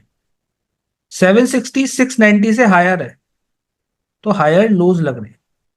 तो मार्केट में हायर हाइज और हायर लोज लगेंगे तभी मैं कहूंगा मार्केट अप ट्रेंड में है, अदरवाइज फिर कुछ और ट्रेंड है, वो फाइंड आउट करना पड़ेगा। तो अप ट्रेंड की दो ही कंडीशन है, मार्केट में हायर हाइज फॉर्मेशन होनी चाहिए और हायर लोज फॉर्मेशन होनी चाहिए, तभी आप कहोगे मार्केट अप ट्रेंड में है। और ये ट्रेंड आप किसी भी टाइम फ्रेम पे चेक कर सकते हो। 720 650 से हायर, 780 620 से 720 से हायर, इसलिए हम बोले हायर हाइज। 760 690 से हायर है, इसलिए हायर बोल रहे हैं, हायर लो है। लो लगा के मार्केट ऊपर जा रहा है, लो लगा के ऊपर जा रहा है, लो लगा के ऊपर जा रहा है। देन इसके बाद आता है आपका डाउन ट्रेंड। डाउन ट्रेंड में क्या हो रहा है, मार्केट इस तरीके से एक फॉल आ रहा है, मार्केट में ऊपर जा रही है मार्केट, फॉल आया, फिर ऊपर गई, फॉल आया। सपोज मार्केट में 1000 रुपीज से एक फॉल आया, मार्केट 900 तक आ गया, लो लगाया मार्केट ने, फिर यहाँ तक आया 950, एक हाई फॉर्म किया, हाई लगाने के बाद फिर एक फॉल आ गया 800 रुपीज तक, लो लगाया मार्केट में, फिर एक छोटी सी रैली आई 850 तक, हाई लगाया, फिर मार्केट में एक अगेन फॉल आ गया, ये लो लगा दिया। तो मार्केट में हो क्या रहा है एग्जैक्टली, ये हाई लगा, ये हाई लगा, 850 950 से कैसा है, लोअर है। इट मीन्स यहाँ पे क्या लग रहा है, लोअर हाइस फॉर्मेशन हो रही है, हाई भी लग रहा है, ये भी हाई है 1000 रुपीज, बट ये क्या है 950 लोअर हाई है। तो मार्केट में डाउन ट्रेंड की एक कंडीशन है, मार्केट में लोअर हाइस फॉर्मेशन होनी चाहिए। सेकंड है, मार्केट में ये भी लो लग रहा है, ये भी लो लग रहा है, 800 900 से कैसा है, लोअर है। तो मार्केट में लोअर लोस फॉर्मेशन होनी चाहिए, तभी हम कहेंगे मार्केट डाउन ट्रेंड में है। हायर हाइस फॉर्मेशन और लोअर, सॉरी लोअर हाइस फॉर्मेशन और लोअर लोस फॉर्मेशन मार्केट में होनी चाहिए। तो ये है आपका डाउन ट्रेंड, ये भी आप किसी भी टाइम फ्रेम पे चेक कर सकते हो सकता है अलग अलग टाइम फ्रेम पे अलग अलग ट्रेंड आपको पता चले, डेली पे अलग ट्रेंड बन रहा हो उसी स्टॉक पे, 5 मिनट पे अलग बन रहा हो, 1 आवर पे अलग बन रहा हो। तो अभी फिलहाल आपको हायर टाइम फ्रेम पे ही स्टडी करनी। तो ये है डाउन ट्रेंड। साइडवेज ट्रेंड में क्या हो रहा है, मार्केट कुछ इस तरीके से चल रही है, मार्केट ऊपर गया नीचे आई, फिर इसने क्या करा, एक हाई तो लगा दिया, हायर हाइज लगा दिए यहाँ पे, बट फिर नीचे आ गई मार्केट, अब लोअर लोज लगा दिए, तो फिर ऊपर चल पड़े। तो इस तरीके से चल रही है जिगजैग फॉर्म में, इसे बोलते हैं साइडवेज ट्रेंड और रेंज रेंज बाउंड ट्रेंड। यहाँ पे क्या हो रहा है, बुल्स बियर की फाइट हो रही है, बायर्स और सेलर्स की फाइट हो रही है,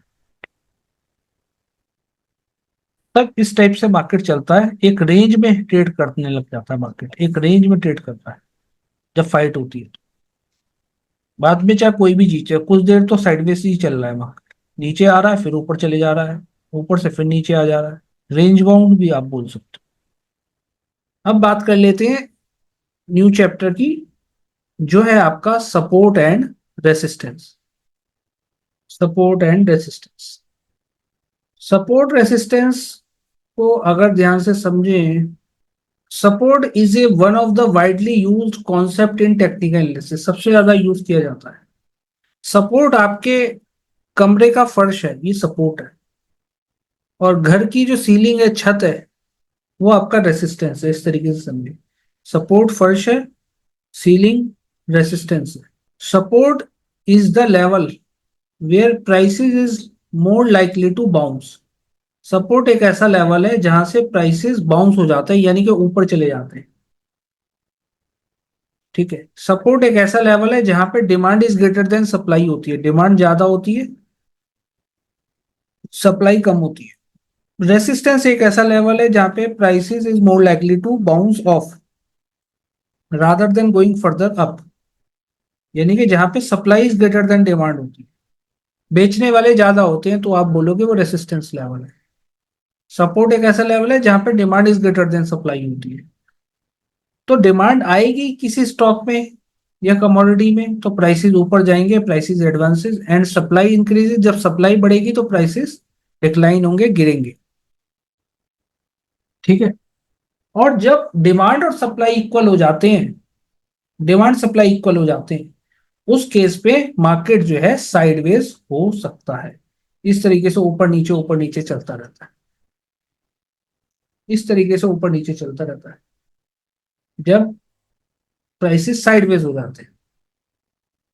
तो अब यहाँ पे अगर आप देखें, प्राइसेस ऊपर गए, यहां तक आ गए, यहां से नीचे गिरे, यहां तक आ गए, यहां से ऊपर गए, यहां तक आ गए, तो डिमांड यहाँ पे आई है ना, demand is greater then supply है, यहाँ भी demand is greater then supply है। ठीक है, अब यहाँ से गिरे हैं तो यहाँ पे supply is greater than demand है, तभी तो प्राइसेस नीचे आए हैं। यहाँ भी supply is greater than demand है, तभी तो प्राइसेस नीचे आए हैं। यहाँ से फिर दोबारा supply is greater than demand है, तो जहां से डिमांड आ रही है प्राइसेस ऊपर गए हैं, अब इसे ब्रेक करके गए तभी तो आप कहोगे सपोर्ट है। अभी कैसे कह दोगे, प्राइसेस ऊपर से यहाँ तक आए हैं, इस जगह तक आए हैं, तभी थोड़ा कह दोगे सपोर्ट है, जब तक ये ऊपर नहीं जाता। जब ये ऊपर चले जाएगा तब कहोगे सपोर्ट है, कि यहाँ से डिमांड आई थी तो दोबारा भी यहाँ से डिमांड आ सकती है। तो सपोर्ट एक ऐसा लेवल है जहां से डिमांड आती है, जहां पे demand is greater then supply थी, तो दोबारा भी वहां से डिमांड आ सकती है, दोबारा जब गिरेगा। ये भी एक सपोर्ट लेवल है। जब तक ये ब्रेक नहीं होता तब तक नहीं कह सकते सपोर्ट है। ये लेवल हाई ब्रेक हो गया ना, स्विंग हाई ये वाला, ये स्विंग हाई, ये जब ब्रेक हो गया तब आप कह सकते हो ये सपोर्ट है, ये वाला आपका ऊपर तक चला गया। कौन कौन से फैक्टर होते हैं जो सपोर्ट रेसिस्टेंस को सपोर्ट करते हैं, कि वो बताते हैं कि स्ट्रेंथ है, सपोर्ट अच्छा है? Length, longer duration of support, the more reliability. Longer duration shows more points, price is hitting showing the positive sentiment. बार बार टच कर रहा है, लॉन्गर ड्यूरेशन, उस जगह टिका रहा अगर, तो कहोगे एक अच्छी लेंथ है। Longer duration of support, the more reliabilities. Height, height मतलब कुछ ट्रैवल करके गया हो, ऐसा ना हो प्राइसेस नीचे गिरा उसके बाद ऊपर तक गए, ट्रैवल करे। Broader distance between support and resistance, the more powerful it is. Volume, उस जगह वॉल्यूम भी हो, जब सब प्राइसेस जब ऊपर जा रहा है इस पर्टिकुलर लेवल से, तो वॉल्यूम भी बढ़ रहा हो, नंबर ऑफ शेयर ज्यादा ट्रेड हो रहे हो। ठीक है, volume means number of shares traded in a particular time frame. Volume means number of shares traded in a particular time frame. Higher volume add strength to the support. Higher volume है तो एक आपको पता चल गया भाई एक अच्छा सपोर्ट है, इस टाइप से। सप्लाई का सिनोनियम बियरिश, बियर सेलिंग है। डिमांड का सिनोनियम बुलिश, बुल बाइंग है। Demand increases, price advances, supply increase, price decline. Supply बढ़ेगी तो प्राइस नीचे आएंगे। When supply and demand are equal, prices move sideways. Support doesn't always hold true and break below support signal that bulls have lost over the years. कई बार क्या होता है, support हमेशा नहीं बना रहता, टूट जाता है। तो टूटेगा तो इसका मतलब बुल्स ने आपा खो दिया, बेचने वाले ज्यादा आ गए, तो सपोर्ट टूट जाता है। कई बार क्या होगा, रेसिस्टेंस टूट जाएगा, यानी कि प्राइसेस बहुत ऊपर चले जा रहे हैं, डिमांड इतनी ज्यादा है, वो रेसिस्टेंस काम नहीं कर रहा, तो उस केस में क्या होगा, बियर्स ने आपा खो दिया, बुल्स जीत रहे हैं उस केस में। तो वो पॉसिबिलिटी भी मार्केट में हो सकती है। ठीक है, तो रेसिस्टेंस और सपोर्ट के सेम पॉइंट्स हैं। अब यहाँ पे आप देखो, यहाँ से डिमांड आई है, यहाँ से demand I, demand is greater then supply थी, तो प्राइसेस यहाँ से ट्रेवल करके ऊपर तक गए, यहाँ तक गए, इस जगह तक।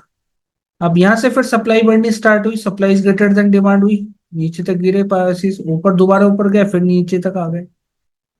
तो यहाँ से पहले डिमांड आ चुकी थी, तो दोबारा ही इस पर्टिकुलर एरिया से डिमांड आ गई है। सपोर्ट एक एग्जैक्ट प्राइस नहीं होता, एक रेंज होती है, एक रेंज होती है, इस रेंज के आसपास से डिमांड आ सकती है। तो आप देखो फर्स्ट टाइम तो डिमांड आ गई, सेकंड टाइम भी डिमांड आ गई यहाँ से जब प्राइसेस गिरे ऊपर से, बट थर्ड टाइम इसने ब्रेक कर दी, और फोर्थ और फिफ्थ टाइम तो ब्रेक कर ही देती है, थर्ड टाइम कर भी सकती है, नहीं भी कर सकती। तो यहाँ पे क्या हुआ है, इस जगह आप खरीद सकते थे स्टॉक को, यहाँ भी खरीद सकते थे। ठीक है, यहाँ एक फ्रेश लेवल था एक तरीके से, फ्रेश पे खरीदोगे तो अच्छा है। ये एक टेस्टेड लेवल था, ठीक है, और ये डबल टेस्टेड लेवल था। तो यहाँ पे क्या हुआ, यहाँ एक ब्रेकआउट हो गया, ब्रेकडाउन हो गया, तोड़ दिया लेवल। यहाँ पे supply is greater than demand हो गई, यहाँ पे supply is greater than demand हो गई। इसको चार्ट पे समझेंगे तो ज्यादा क्लैरिटी आएगी। यहाँ से डिमांड है, यहाँ खरीद सकते थे, यहाँ खरीद सकते थे। ठीक है, फ्रेश लेवल पे करोगे तो ज्यादा ठीक रहता है। अब यहाँ क्या हो रहा है, रेसिस्टेंस समझा रखा है, यहाँ से सप्लाई बढ़ी है, प्राइसेस नीचे आ गए, इस जगह से सप्लाई ग्रेटर देन डिमांड थी, यहाँ से प्राइसेस गिरे, यहाँ तक आए, फिर दोबारा इसी पर्टिकुलर एरिया से प्राइसेस गिर रहे हैं नीचे, फिर दोबारा इसी पर्टिकुलर एरिया से गिर रहे हैं, और फिर दोबारा इसी पर्टिकुलर एरिया से प्राइसेस गिर रहे हैं। इस जगह से प्राइसेस गिरे, इस जगह से गिर रहे हैं, दोबारा इस जगह से गिर रहे हैं प्राइसेस। तो पहले गिर चुके, तो यहाँ पे आप सेल की पोजीशन बना सकते हो, यहाँ भी सेल की पोजीशन बना सकते हो, थर्ड टाइम बनाना थोड़ा सेफ नहीं रहता। अब सपोर्ट कन्वर्टेड इनटू रेसिस्टेंस, क्या सपोर्ट रेसिस्टेंस में कन्वर्ट हो सकता है? हाँ, हो सकता है। अब देखो एक चार्ट के माध्यम से यहाँ पे बता रखा है इन्होंने, सपोर्ट कन्वर्टेड इनटू रेसिस्टेंस। यहाँ से डिमांड आई थी इस पर्टिकुलर एरिया से, यहाँ पे demand is greater then supply थी, प्राइसेस ऊपर गए, फिर दोबारा इसी एरिया से डिमांड आई, प्राइसेस यहीं से ऊपर गए, तो ये सपोर्ट है ना, सपोर्ट लाइन है। बट ये सपोर्ट कभी ना कभी तो टूटेगा, यहाँ से डिमांड आ गई, यहाँ से आ गई, यहाँ से आ गई, अब इसने तीसरी बार तोड़ दिया इस लेवल को, ब्रेकआउट हो गया। तो सपोर्ट एक ऐसा लेवल है जहां से डिमांड आई थी, demand is greater then supply थी, बट यहाँ पे क्या हुआ, अब यहाँ पे सप्लाई बढ़ गई, supply is greater than demand हो गई, यहाँ पे supply is greater than demand हुई, प्राइसेस नीचे आ गए। तो सपोर्ट, ये जो सपोर्ट था ये क्या बन गया, अब रेसिस्टेंस बन गया आपका। रेसिस्टेंस वो एक ऐसा लेवल होता है जहां पे supply is greater than demand होती है। तो देखो बाजार जब ऊपर गया तो दोबारा उसी एरिया से सप्लाई बढ़ी है जहां पे ब्रेकआउट हुआ था, उसी एरिया से बार बार सप्लाई बढ़ रही है। तो यहाँ पे आप सेल की भी पोजीशन बना सकते हो। कोई अगर ब्रेकआउट हो गया, कोई जरूरी नहीं ब्रेकआउट पे ट्रेड करो, जब मार्केट ऊपर चला गया, यहाँ पे आ गया इस जगह, यहाँ पे शॉर्ट की पोजीशन बना सकते हो कैंडलस्टिक पैटर्न देख के, प्राइस एक्शन देख के।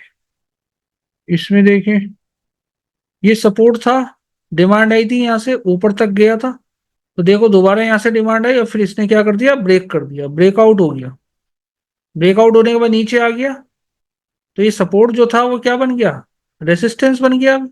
जब ब्रेकआउट हो गया इस जगह, ब्रेकआउट होने के बाद देखो जब ऊपर गया तो इसी जगह से सेलिंग प्रेशर आया है, यहीं से गिर रहा है, यहीं से गिर रहा है प्राइसेस।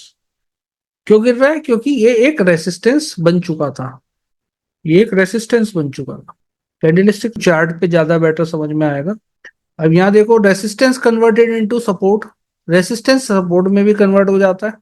ये रेसिस्टेंस है, यहाँ से सप्लाई बढ़ रही है, गिर रहा है बाजार, रेसिस्टेंस से सप्लाई बढ़ रही है, बट कभी ना कभी इस लेवल को तो ब्रेक करेगा ना, ये ब्रेक कर रहा है, रेसिस्टेंस बिकम सपोर्ट, सपोर्ट में कन्वर्ट हो रहा है। ये रेसिस्टेंस है जहां पे supply is greater than demand है। बट जब यहाँ ब्रेकआउट हो गया, यानी कि डिमांड आ गई, डिमांड ऊपर आई है, तो देखो जब ब्रेकआउट हुआ तो बाजार जब गिरा तो उसी लेवल से डिमांड आ रही है, उसी लेवल से डिमांड आ रही है। क्यों आ रही है, क्योंकि ये सपोर्ट बन चुका भी है, यहाँ पे demand is greater then supply हो चुकी है इस पर्टिकुलर एरिया में। तो जब रेसिस्टेंस क्या बन गया, सपोर्ट लाइन बन गई, अब ये सपोर्ट लाइन बन गई। तो रेसिस्टेंस सपोर्ट बन जाते हैं, सपोर्ट रेसिस्टेंस में कन्वर्ट हो जाते हैं मार्केट में। अब इसको चार्ट पे देखते हैं, एक स्टॉक में लगा रहा हूं यहाँ पे, बाटा इंडिया, बाटा इंडिया, ये स्टॉक है, शूज स्लीपर्स वगैरह बेल्ट वगैरह बनाती है कंपनी, ब्रांड है अपने आप में, बड़ा ब्रांड है आज की डेट में बाटा। और इसमें अगर आप ध्यान से देखिए, सपोर्ट रेसिस्टेंस हम लगाएंगे तो कोशिश करें हायर टाइम फ्रेम से स्टार्ट करें, वीकली टाइम फ्रेम से, वीकली टाइम फ्रेम पे लगा के देखिए सबसे पहले, तो ज्यादा पिक्चर क्लियर होगी। तो लेफ्ट साइड में आना है, लेफ्ट साइड में सेकंड ऑप्शन है लाइन, यहाँ पे horizontal line, horizontal line select करनी है। ये देखो डिमांड कहाँ से आई है, यहाँ से डिमांड आई है, यहाँ तक आया, तो एक लाइन यहाँ पे लगा दी, डिमांड यहाँ से आई है ना, तभी तो प्राइसेस ऊपर गया है, यहाँ से ऊपर गई, ये वीक बना के ऊपर तक गया ना प्राइसेस यहाँ तक, तो डिमांड यहाँ से आई है वीकली चार्ट पे। प्राइसेस यहाँ से गिरे हैं ना, तो यहाँ से सप्लाई बढ़ी है, supply is greater than demand है, यहाँ से भी सप्लाई बढ़ी है, supply is greater than demand है। ऊपर गया प्राइसेस, नीचे आया, फिर ऊपर गया, नीचे आया, फिर ऊपर गया, नीचे आया, ऐसी तो हो रहा है। तो सप्लाई यहाँ से बढ़ी है, यहाँ से बढ़ी है, डिमांड कहाँ कहाँ से आई है, यहाँ से डिमांड आई है, एक डिमांड यहाँ से आई है।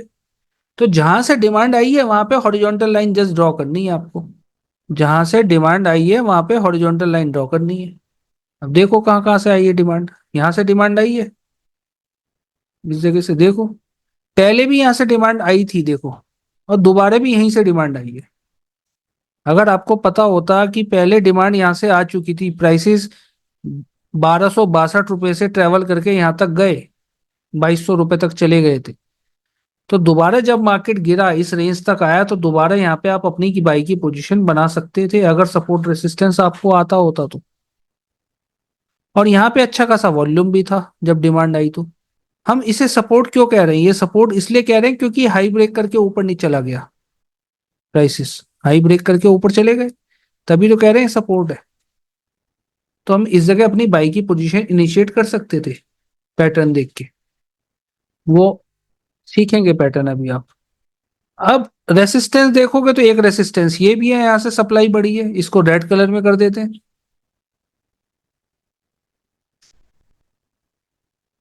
ठीक है, इसको ग्रीन कलर में मैं कर देता हूँ। और लगा लोगे तो और लग जाएगा सपोर्ट रेसिस्टेंस। अब यहाँ पे देखो ज्यादातर पॉइंट कौन से टच हो रहे हैं, एक पॉइंट ये टच हुआ है, एक पॉइंट ये टच हुआ है, यहाँ से भी गिरा है बाजार, यहाँ से भी गिरा है, और एक पॉइंट यहाँ भी टच हो रहा है, ये आपस में टच हो रहे हैं। यहाँ से डिमांड आई है, यहाँ से गिरा है, यहाँ से गिरा है, यहाँ से फिर डिमांड आई है, फिर ब्रेकआउट हुआ, फिर इस जगह से बाजार गिरा है। तो एक लेवल ये भी ठीक ठाक सा लग रहा है जहां से सप्लाई बढ़ी है, इस जगह से बढ़ी है सप्लाई। तो इसको भी रेड में हम कर देते हैं। तो वीकली बेसिस पे तो ये लेवल पता लग गए हैं। डेली चार्ट पे आ जाओ। डेली चार्ट पे अब आओगे तो डेली पे अलग सपोर्ट रेसिस्टेंस दिखाई देंगे। अब बाजार ऊपर से नीचे गिरा है, यहां तक आ गया, अब यहाँ पे कोई सपोर्ट रेसिस्टेंस है क्या? तो चार्ट को जूम करके देखना पड़ेगा, जूम आउट करके इस तरीके से, कि है क्या पीछे, पीछे ही तो पता चलेगा सपोर्ट रेसिस्टेंस है क्या, है ना। ये तो आपको पता चल गया, ये डिमांड आई है, विक बना के ऊपर गया है, ये आपको पता चल गया। बट एक बात समझने की यहाँ पे ये है कि यहाँ से डिमांड आई थी, बाजार गिरा, डिमांड आई, यहाँ से ऊपर गया, फिर दोबारा यहाँ से ऊपर गया। ठीक है, तो छोटी मोटी डिमांड आई थी, उसके बाद ये ब्रेकआउट हो गया, नीचे आ गया, फिर दोबारा बाजार नीचे जब आया तो दोबारा देखो इसी रेसिस्टेंस से गिरता है नीचे, इसी रेसिस्टेंस से गिरा, उसके बाद दोबारा यहीं से गिरा, नीचे तक आया, फिर दोबारा इसी का ब्रेकआउट दे दिया, और दोबारा उसी लेवल के आसपास आके बाजार बाउंस ले रहा है। तो एक हर्डल तो है बाजार का, ये बात हमें पता चल रही है। ठीक है, चार्ट को अगर ध्यान से देखो, ज्यादातर पॉइंट यहाँ पे मैच हो रहे हैं इस जगह। इसको मैं ग्रीन में कर देता हूँ। ठीक है, एक रेंज होती है, बाजार में यहाँ से डिमांड आई थी, ऊपर तक गया था, फिर यहीं से सप्लाई बढ़ रही थी, नीचे तक आ रहा था, सप्लाई बढ़ रही थी। ठीक है, तो एक सपोर्ट है, उसके बाद क्या हुआ, फिर ये ब्रेकआउट हुआ, वॉल्यूम के साथ ब्रेकआउट दिया था। तो ये आपका क्या था, एक रेसिस्टेंस था। पहले अगर देखोगे तो सपोर्ट था, यहाँ से डिमांड आ रही थी, ऊपर जा रहा था, सपोर्ट था, सपोर्ट, यहाँ ब्रेकआउट हो गया, ब्रेकडाउन हो गया, ब्रेकडाउन के बाद नीचे आ गया तो रेसिस्टेंस बन गया, फिर दोबारा क्या हुआ, ब्रेकआउट हो गया, ऊपर चला गया, प्राइसेस ऊपर चले गए, तो अब क्या बन गया, सपोर्ट बन गया। ठीक है, तो हम यहाँ पे अपनी बाई की पोजीशन बना सकते थे क्योंकि ये सपोर्ट था पुराना। बाटा इंडिया में स्टॉप लॉस के साथ बना सकते हैं। बाटा इंडिया में निफ्टी सपोर्ट करेगा तो जाएगा बाजार ऊपर। अब निफ्टी मान लो एक एक दो दो हजार पॉइंट गिरता जा रहा है, तो स्टॉक भी करेक्ट होने स्टार्ट हो जाते हैं, अगर इकोनॉमी परफॉर्म नहीं कर रही इंडिया की। तो यहाँ पे क्या था, यहाँ demand is greater then supply थी, तभी तो प्राइसेस यहाँ से ऊपर गए, ऊपर गए। यहाँ पे क्या हुआ, supply is greater than demand हो गई, बाजार नीचे आ गया लुढ़क के। फिर दोबारा यहाँ पे demand is greater then supply हुई, प्राइसेस ऊपर चले गए, फिर दोबारा नीचे आ गए प्राइसेस। तो यहाँ पे एक हमें सपोर्ट यहाँ पे एक मिल गया। अब रेसिस्टेंस की बात करोगे तो रेसिस्टेंस भी मिल जाएगा। एक मैंने रेसिस्टेंस ये निकाला है, इसको थोड़ा सा मॉडिफाई करके नीचे ले आओगे तो यही बन जाएगा, अगर मैं इसे ऐसे करोगे। डेली के हिसाब से तो यही है, यहीं से सप्लाई बढ़ी है डेली के हिसाब से तो अगर आपको ये पता लग गया कि मार्केट में सिंपल सपोर्ट के बेसिस पे, सपोर्ट पे आप क्या कर रहे हो, बाय कर रहे हो, और जब मार्केट ऊपर जाएगा रेसिस्टेंस के आसपास तो उसी के नीचे आप सेल की पोजीशन बनाओगे, मतलब अपना प्रॉफिट बुक करोगे। एग्जैक्ट इस रेट पे नहीं करना होता, इसके आसपास करना होता है, आसपास, क्योंकि आपको नहीं पता, प्राइसेस हो सकता है यहाँ आ सकता है, यहीं से घूमने लग जाए। ठीक है, एक रेंज होती है।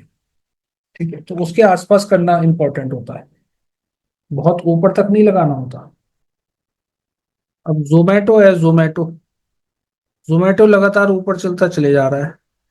जोमेटो में हम्म। भी सपोर्ट रेसिस्टेंस आपको मिल जाएंगे इजिली, अगर जोमेटो को पकड़ना है तो।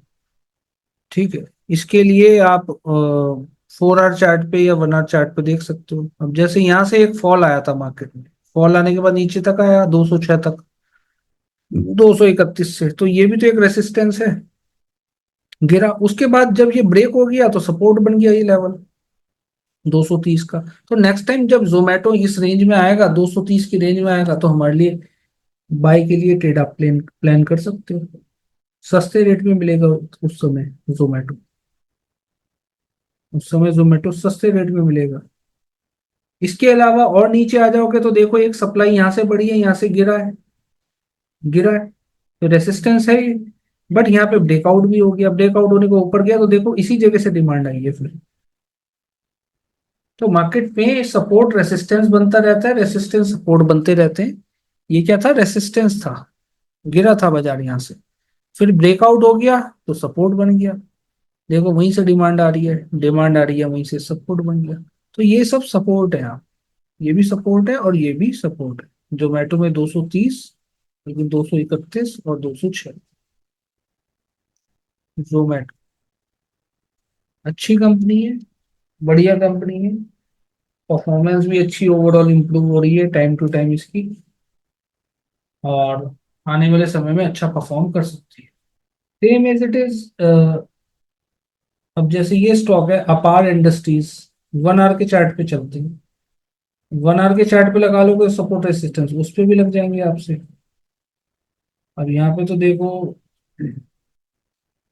1 आवर पे लगाओगे तो ये सपोर्ट है, यहाँ से डिमांड आई है, इस जगह से ऊपर तक गया है। यहाँ देखोगे तो यहाँ रेसिस्टेंस है। अब ये नहीं यहाँ तक लगाओ बिल्कुल टॉप पे, ये एक रेंज है, यहाँ से लेके यहाँ तक रेंज है, एक रफ एरिया होता है।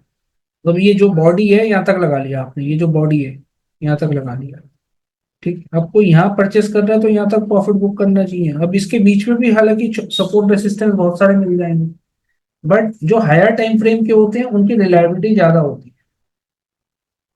जो हायर टाइम फ्रेम के सपोर्ट रेसिस्टेंस होते हैं उनकी रिलायबिलिटी ज्यादा होती है। अब ये 4 आवर पे कन्वर्ट कर दिए तो 4 आवर पे भी यही बन रहा है लगभग, आप देख रहे हो, ठीक है ना। अपार इंडस्ट्रीज का स्टॉक है।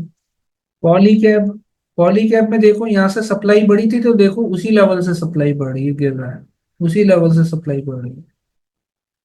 अब इसमें भी सपोर्ट रेसिस्टेंस देखोगे तो एक सपोर्ट ये है, यहाँ से डिमांड आई है अच्छी खासी वॉल्यूम के साथ, एकदम ऊपर गया मार्केट, तो एक अच्छा सपोर्ट है। और एक सपोर्ट ये भी है क्योंकि यहाँ से मार्केट गिरा था, गिरा था, गिरा था, गिरा था, और ये ब्रेकआउट हुआ फिर, ब्रेकआउट, तो एक सपोर्ट ये भी है 6702 का, और एक अच्छा सपोर्ट ये है बट 6500 का।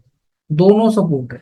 आप कोई लॉन्ग टर्म के लिए कर रहा है इन्वेस्टमेंट तो डेली चार्ट पे करना, 1 आवर पे नहीं करना। स्विंग ट्रेड कर रहे हो तो आप 1 आवर पे कर सकते हो, तो उसके लिए आपका ये लेवल भी बेस्ट है, और ये लेवल तो है ही बेस्ट। अगर कोई यहाँ कर रहा है तो स्टॉप लॉस के साथ करना चाहिए, अगर ट्रेडिंग करनी है। यहाँ ट्रेड कर रहा है तो भी स्टॉप लॉस के साथ करनी चाहिए। ट्रेडिंग कर रहे हो तो स्टॉप लॉस लगाना कंपलसरी है, इन्वेस्टमेंट कर रहे हो तो स्टॉप लॉस की कोई जरूरत नहीं है, अगर आप अच्छे स्टॉक में कर रहे हो